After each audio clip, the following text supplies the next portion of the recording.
Bien-aimés, nous vous saluons au nom de Jésus et que la puissance de Dieu vous bénisse et que la puissance de Dieu vous inonde.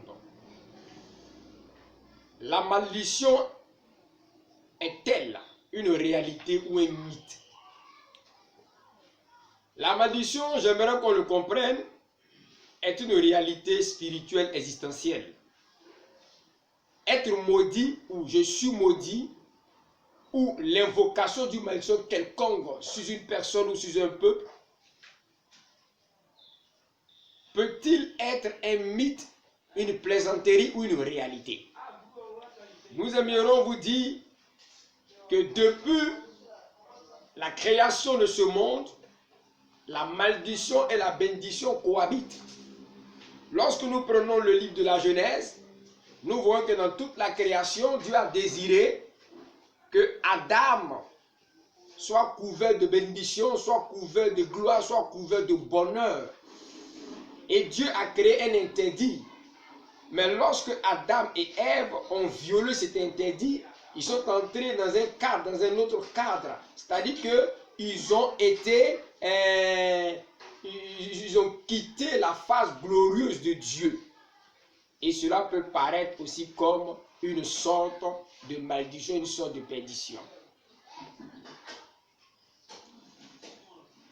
La malédiction est la volonté et le désir du diable. Cela est vrai que la malédiction existe. Mais le diable souhaite et a un grand désir que les hommes marchent et acceptent la malédiction par leur comportement et les actions. Comment pouvions-nous recevoir la malédiction? Comme je me le répète, la malédiction est un fondement réel qui existe. La malédiction est comme le soleil, la malédiction est comme la pluie, la malédiction est comme la nature, c'est-à-dire la malédiction existe. Mais comment de nombreuses personnes tombent sur le courroux de la malédiction? Ou comment de nombreuses personnes se laissent enchaîner par la malédiction? Parce qu'on peut tomber sur le courroux de la malédiction. On peut être enchaîné par la malédiction. On peut être emprisonné par la malédiction. Toutes ces formes-là peuvent arriver dans la vie de quelqu'un. Il est important de comprendre que la parole de Dieu, elle doit être enseignée. Elle doit être expliquée. L'être humain doit aimer ce qui sort de la pensée de Dieu.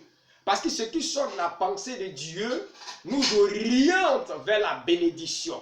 Comme je vous ai dit, la bénédiction et la malédiction existent. Ce sont des réalités. Des réalités dans l'univers spirituel et dans l'univers physique. Donc, la bénédiction est à droite et la malédiction est à gauche. Si je suis la parole de Dieu, elle me conduira à la bénédiction. Voilà pourquoi la Bible dit que c'est la bénédiction de l'Éternel qui enrichit. Cela veut dire quoi? Nous recherchons tous la bénédiction. Qui n'aime pas la bénédiction? Quand je désire un foyer, je désire la bénédiction. Quand je désire avoir des enfants, je désire la bénédiction. Quand j'ai des enfants, je désire et je projette que les enfants entrent dans le succès. Donc, la bénédiction est recherchée par le commun des mortels. Tout le monde cherche la bénédiction. Tout le monde veut émerger. Mais qu'est-ce qui se passe? Que de nombreuses personnes tombent sur le courroux de la malédiction.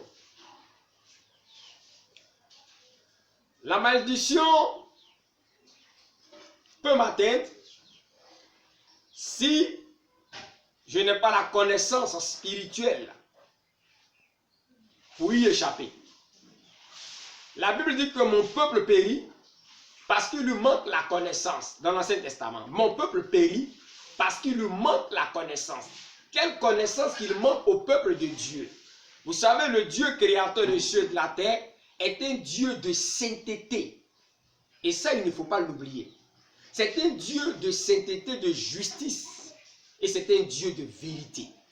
Ces trois fondements-là font Dieu. D'abord, il est le Dieu de la sanctification, de la propriété, mais il est aussi le Dieu de la justice. Et il est aussi le Dieu de la vérité.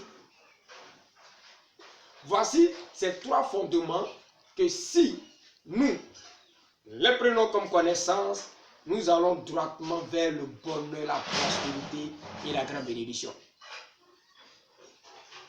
Dieu désire tellement que des personnes échappent à la loi de la malédiction. Parce que Dieu ne peut rien que de nous interpeller. De ce côté-ci, c'est la malédiction. Cette voie que tu suis est la malédiction. Ce chemin que tu suis est la malédiction. Cette parole-là est la malédiction. Ce que tu fais là va t'entraîner vers la malédiction. Donc, il y a sur terre le chemin de la bénédiction et le chemin de la malédiction. Quand un homme naît, ces deux chemins-là sont tracés devant lui. Qu'il veuille ou qu'il ne le veuille pas, ces deux chemins se tracent devant lui. Le chemin de la bénédiction, qui est accompagné de la vie, et le chemin de la malédiction, qui est accompagné de la mort. Nous tombions sur le courroux de la malédiction, où nous sommes enchaînés ou emprisonnés par la malédiction, lorsque nous refusons l'enseignement divin. Et qu'est-ce qu'on appelle l'enseignement divin? L'enseignement divin, c'est la bonne moralité de Dieu, c'est comment Dieu veut que le monde fonctionne, c'est comment Dieu veut que les sociétés fonctionnent. Et nous allons voir ici dans le livre de Lévitique, Lévitique chapitre 1. Le Seigneur appelle Moïse et depuis la tente de la rencontre, il lui commande de donner aux Israélites les enseignements suivants. Vous voyez, tout le livre de Lévitique va nous dire, Dieu appelle Moïse et Dieu demande à Moïse, enseigne, enseigne, enseigne. Cela veut dire quoi? L'homme naît, mais l'homme a besoin des enseignements de Dieu pour prospérer.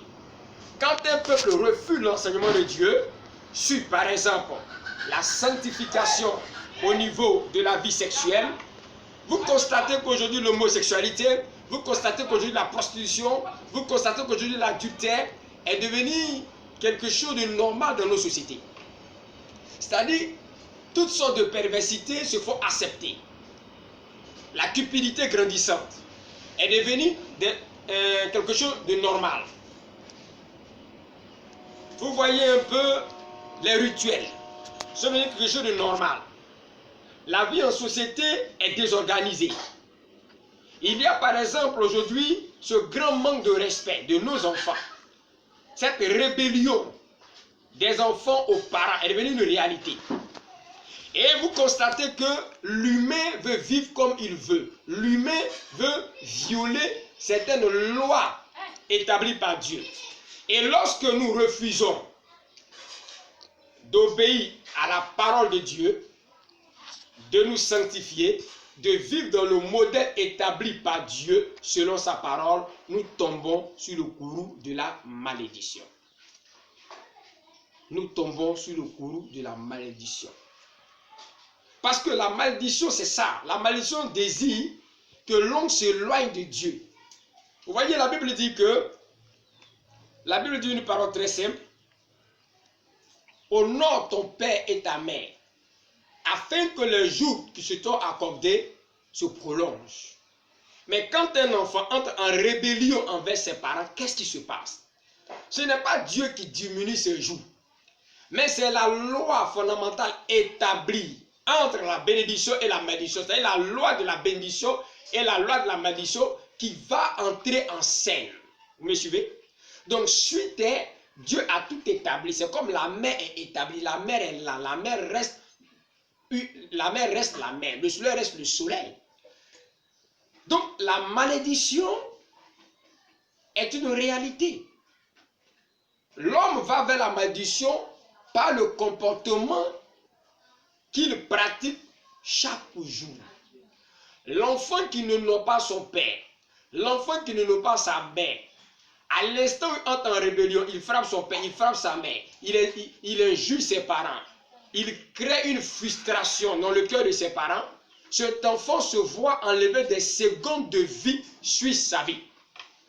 Et cet enfant se met sur le courroux de l'esprit de la malédiction qui est un esprit réel, qui vient diminuer ses grâces. Et cet esprit de la malédiction va travailler avec tous les autres esprits pour que ta vie soit malheureuse. Bien-aimé, il est important de comprendre qu'il existe la malédiction comme esprit, mais il existe aussi la bénédiction. Donc Dieu désire que son peuple, le peuple d'Israël ici, ne soit pas couvert de la malédiction parce qu'il est esprit. La Bible dit que Dieu est esprit. Et il faut que ceux qui l'adorent en esprit et en vérité. Il est esprit. Et comme Dieu sait toutes choses, et comme Dieu a la connaissance de comment ce monde fonctionne en réalité, Dieu veut éviter à son peuple la malédiction. Parce que comme je vous ai dit, la malédiction, elle existe, elle est là. Nous voulons la trouver sur la terre. C'est notre manière de vivre qui nous attire soit vers la malédiction ou vers la bénédiction. L'objectif de Dieu n'est pas que nous soyons maudits. C'est pourquoi Dieu va enseigner à Israël ce qui est bien, ce qui est propre, ce qui est agréable, afin que le peuple d'Israël sorte du courroux de la malédiction.